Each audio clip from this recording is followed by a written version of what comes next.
Hi, my name is Bryan Reed, and I'm going to go over a website. I guess I don't really have that many options, but one of the sites from Web Standards Project. Now, these, I guess, are local companies that offered up their sites to students to try and redesign them and I guess potentially even use the design. I think we were at a little bit too early of a state to have done a good enough job with that, but the company I picked, I believe, is right in the Orlando area. Yes, it is. Called Truffles and Trifles. It's a gourmet kitchen shop, and I guess one of the main things they do is they hold private parties for large groups or small groups, and companies go there, and I guess that's what this team building is right here. And companies will go there and use that as a team building activity. So let me just go back. Well, that's actually one thing to bring up right away. There's no real back other than using the browser back button. Usually you want to have a global escape hatch, which even this really wouldn't be because that's just highlighting the team building page. So at first glance, this is very basic. This little scrolling sentence here makes it look very dated as well and cheap. One of the things I noticed, which I'll bring over from another screen here, Hick's Law, without even really reading into this, you can see what the similarities are. There's no real design hierarchy.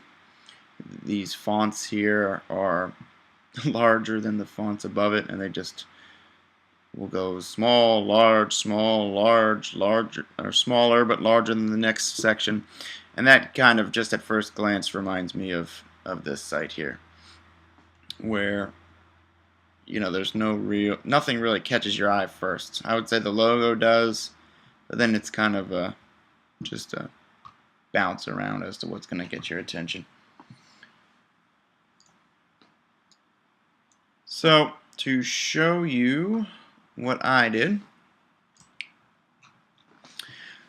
now I know YouTube is going to cut off part of this because I had that experience last month in a class, but so I apologize for that. I'll try and move it around a little bit. Here is the site that I created. At first glance, it looks, I think, a lot better. I think there are problems with this. I want to pull over something that I did here. See, there's just, I guess the colors kind of work here as well, but I tried to use some complementary colors, like you'll see in this slide. Examples: red and green, blue and orange, purple and yellow. I did use red and green because they obviously work together. And overall, though, I don't think I did a great job, to be completely honest. I think I was very new to this. Almost all my attention was being put into just how to use HTML and CSS. It wasn't, there just wasn't enough time to really focus on the design with my limited experience. I know some people had more experience and they probably would have been fine, but not me. One thing I did do, and you can see that on this screen, this slide here, where it talks about excuse me, viewport. So we were told to make these sites responsive, so I will give you a demonstration of how that was done. This drops down. See, here's an example right away of something that's wrong. I think this looks there's too much space here, so that's not making good use of space. And the way this was done, I guess it kind of worked on the larger size, but it's not working now. For the life of me, I can't think of what the CSS is to do that again. So that goes down, and then it goes down to a mobile size also, where everything is shrunk. And again, I don't think this should shrink as small as it does. So that there are some problems, but I was new to this. And since I'm actually going through this rather slowly, I'm not going to pull up that slide. But one thing is about browser compatibility, so I'll show you really quickly. This is the same site in Chrome, and everything looks the same. Go ahead and get rid of that.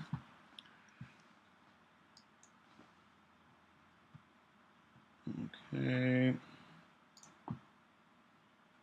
Now, here's another thing when we want to talk about how to display data. And one way of doing it is linear or hierarchical. And they had a class schedule section, which I'll show you really quickly.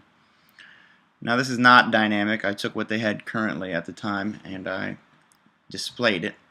But it is pretty clear. You can see, hopefully you can see all this. I'll bounce it around a bit. But you can see there's a date column, class description, time, and price. So it's quite clear as you go through. You can look across each section and know exactly what's going on. The 7th Thursday, you have homemade pasta workshop, and it's at 6:30 p.m. and this particular one is sold out. That's very easy to see. Just do a really quick rush through here.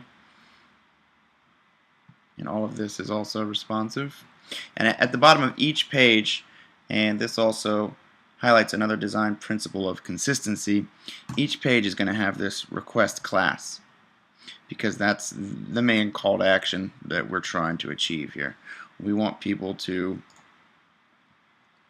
log on and set up a class for themselves and their spouse or their girlfriend, boyfriend, or like we have here, couples programs, or an entire group, which would be ideal.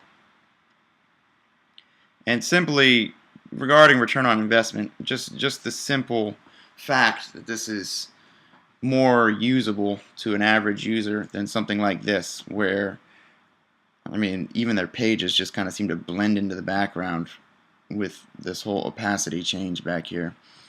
It's just by someone clicking on this in a search, seeing it, chances are a huge percentage are going to go back.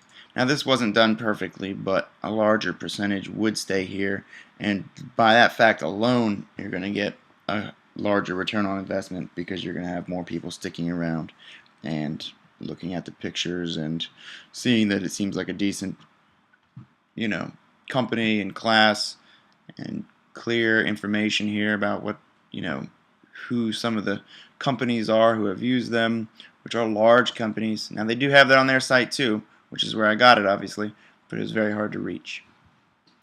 And since I am hitting my time limit, I think, if I remember correctly, I will end it with that. And I hope you enjoyed it, and I'll comment on yours soon.